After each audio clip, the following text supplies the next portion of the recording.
आप सभी को नवरात्र के पंचम दिवस की हार्दिक शुभकामनाएं। आश्विन मास की शुक्ल पक्ष की पंचमी तिथि को देवी माँ दुर्गा के पांचवें स्वरूप देवी स्कंद माता की पूजा अर्चना की जाती है। शारदीय नवरात्र 2023 में किसी भी तिथि का कोई भी शय ना होने की वजह से ही इस साल नवरात्रि पूरे 9 दिन की मनाई जा रही है। और शारदीय नवरात्र का पांचवा नवरात्र का व्रत 19 अक्टूबर दिन गुरुवार को रखा जाएगा। नवरात्रि के इस पांचवें दिन पर माँ दुर्गा के स्वरूप माँ स्कंद माता की पूजा अर्चना की जाती है। माँ स्कंद माता की पूजा आराधना करने से भक्तों को कठिन परिस्थितियों को पार करने में मदद मिलती है और वो मनोकामना पूर्ण होती है। और माँ स्कंद माता की कृपा से जिन लोगों को संतान की प्राप्ति नहीं हो रही है उन लोगों को भी संतान की प्राप्ति होती है। तो दोस्तों, आज की हम इस वीडियो में जानेंगे कि नवरात्रि के पांचवें दिन की व्रत की पूजा विधि, शुभ मुहूर्त, मंत्र, भोग, रंग और मां स्कंद माता की व्रत कथा और एक विशेष उपाय के बारे में। तो चलिए वीडियो शुरू करते हैं। दोस्तों, अगर आपको हमारी ये वीडियो अच्छी लगी हो तो लाइक और शेयर करें और चैनल को सब्सक्राइब करना ना भूलें और कमेंट बॉक्स में जय माता दी अवश्य लिखें। तो चलिए वीडियो शुरू करते हैं। दोस्तों, माँ दुर्गा का यह रूप मन को मोह लेने वाला है। इनके दर्शन मात्र से भक्त को मोक्ष मिलता है और ये सूर्य मंदिर की अधिष्ठात्री देवी के होने के कारण इनकी भक्ति करने वाला उपासक भी अलौकिक तेज से परिपूर्ण और कांति में हो जाता है। इनकी 4 भुजाएं हैं जिसमें कि वो 2 हाथों में कमल का फूल धारण किए हुए हैं। एक हाथ में बालक के रूप में स्कंद जी को लिए हुए हैं और दूसरे से माता बाण धारण करती है। दोस्तों, माता के स्वरूप को पीला, लाल या गुलाबी रंग बेहद ही प्रिय है और माँ का प्रिय पुष्प गुलाब और गुलहड़ है। और आज के दिन माँ को केले का भोग अवश्य ही लगाना चाहिए।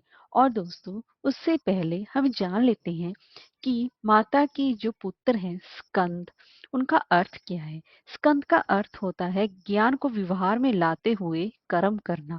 स्कंद माता ऊर्जा का वह रूप है जिसकी उपासना से ज्ञान को विहारिकता में लाकर पवित्र कर्म का आधार बनाया जा सकता है।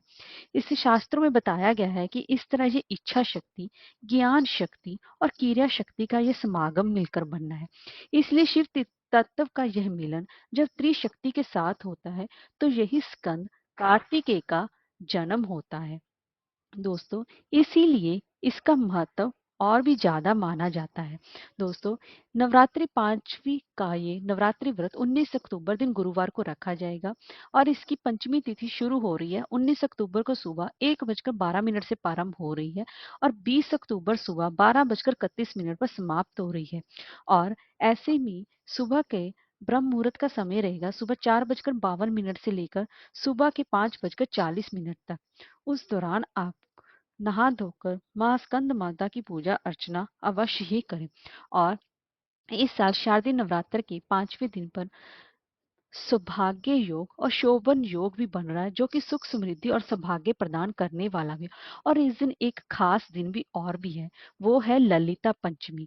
हाँ जी दोस्तों, इस दिन ललिता पंचमी व्रत भी रखा जा रहा है जिसकी वजह से इसका महत्व और भी बढ़ गया है। और इस वजह से माँ अपने भक्तों की सभी मनोकामनाएं पूर्ण करती हैं। और सौभाग्य योग प्रारंभ हो रहा है 18 अक्टूबर की सुबह 8:18 से लेकर 19 अक्टूबर की सुबह 6:54 तक ये योग रहेगा। और शोभन योग जो कि मनाया जाएगा 19 अक्टूबर सुबह से लेकर 6:54 से स्टार्ट हो रहा है जो कि 20 अक्टूबर की सुबह 5:08 तक रहेगा। उस दौरान आपको माता की पूजा अर्चना कर लेनी चाहिए। आए दोस्तों, अब जान लेते हैं मस्कंद माता की व्रत विधि और पूजा विधि क्या रहेगी। दोस्तों, नवरात्रि के इस पांचवें दिन पंचमी तिथि को, जिसे कि हम पूर्ण तिथि भी मानते हैं, सुबह स्नान आदि के बाद माँ के पसंदीदा रंग लाल या गुलाबी रंग के आप स्वच्छ वस्त्र धारण करके माँ स्कंद माता की पूजा विधि विधान से करें। सबसे पहले आप गणेश जी का पूजन अर्चन करें। फिर आपने सभी अपने घर में कलश स्थापना की है, कलश में बैठे सभी देवी देवताओं का आह्वान करके उनकी पूजा अर्चना करें।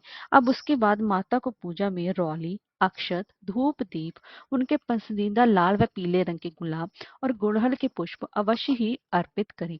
और माँ को पान, सुपारी, लौंग का जोड़ा कमल गट्टा कपूर व इलायची अवश्य ही चढ़ाएं। फिर उसके बाद स्कंद माता की व्रत कथा सुने और इस दिन माँ का विशेष मंत्र ओम देवी स्कंद माताए नमः मंत्र का जाप कर आरती अवश्य ही करें। और दोस्तों अब जान लेते हैं माँ का प्रिय भोग कौन सा है। दोस्तों माँ का प्रिय भोग केलों का भोग है। आप आज के दिन स्कंद माता को केले का भोग आप अवश्य ही लगाएं। स्कंद माता की पूजा करने से भगवान कार्तिक और गणेश जी भी प्रसन्न होते हैं। मान्यता है कि इस तरह की गई पूजा से ही आराधना से माँ अत्यंत प्रसन्न होकर अपने भक्तों की सभी मनोकामनाएं पूर्ण करती हैं। दोस्तों अब हम जान लेते हैं कि इस नवरात्रि पर हमें स्कंद माता की कौन से उपाय वो खास तौर पे करने चाहिए। दोस्तों इस दिन नवरात्रि के 5वें दिन अगर आपके विवाह में रुकावटें आ रही हैं, जन संबंधी कोई परेशानी आ रही है, तो आज के दिन स्कंद माता को लौंग और कपूर में हल्दी और चावल मिलाकर आहुति देनी चाहिए। इससे माँ अत्यंत ही प्रसन्न होती हैं। आप उनका कोई भी मंत्र का जाप कर सकती हैं। और इस दिन सफलता के लिए लौंग और कपूर में लाल या पीले फूल मिलाकर माँ दुर्गा को आहुति देनी चाहिए। इससे बिजनेस में सफलता और हर कार्य में विजय प्राप्त होती है। और इस दिन दोस्तों माँ स्कंद माता को संतान देने वाली माता भी कहा गया है। इसलिए जिन लोगों को संतान प्राप्ति में दिक्कत आ रही है या फिर वो संतान प्राप्ति के इच्छुक है, तो इस दिन नवरात्र के 5वें दिन घर में गोपाल यंत्र की स्थापना करें और संतान संबंधी इससे सभी मनोकामनाएं पूर्ण होती हैं। और इस दिन आप घर पर ब्राह्मणों से भी संतान गोपाल मंत्र का पाठ भी करवा सकते हैं। आए दोस्तों अब हम जान लेते हैं कि इस 5वें नवरात्रि पर माँ स्कंद माता की व्रत कथा। तो दोस्तों माँ स्कंद माता पौराणिक काल में एक राक्षस था जिसका नाम की तारकासुर था। उसने ब्रह्मा जी को प्रसन्न करने के लिए अत्यंत ही कठोर तपस्या की। उसकी इस कठोर तपस्या को देखकर ब्रह्मा जी बेहद ही प्रसन्न हुए। उन्होंने प्रसन्न होकर तारकासुर को दर्शन दिए और उस कठोर तप से ब्रह्मा जी प्रसन्न होकर उनके सामने आए। ब्रह्मा जी से वरदान मांगते हुए तारकासुर ने उनसे अमर करने के लिए कहा। ब्रह्मा जी ने उसे समझाया कि जिसका जन्म हुआ है उसे तो मरना ही होगा। फिर भी तारकासुर ने निराश होकर ब्रह्मा जी से कहा कि प्रभु आप ऐसा कर दें कि भगवान शिव जी के पुत्र के हाथों ही मेरी मृत्यु हो। उसने ऐसा इसलिए कहा था क्योंकि वो सोचता था कि कभी भी शिव जी विवाह नहीं करेंगे तो उनका पुत्र कैसे हुआ, इसलिए उसकी कभी मृत्यु हो ही नहीं सकती। फिर उसने लोगों पर हिंसा करनी शुरू कर दी। हर कोई उसके अत्याचारों से ही परेशान था। तब सब परेशान होकर भगवान शिव के पास पहुंचे। उन्होंने शिव जी से प्रार्थना की कि वह उन्हें तारकासुर से मुक्ति दिलाए। तब भगवान शिव जी ने माँ पार्वती से विवाह किया और कार्तिकेय के पिता बने। बड़े होने के बाद कार्तिकेय ने तारकासुर का वध किया और देवी माँ पार्वती स्कंद माता कहलाई। दोस्तों अगर आपको हमारी वीडियो अच्छी लगी हो तो लाइक शेयर और सब्सक्राइब करना ना भूलें। जय माता दी।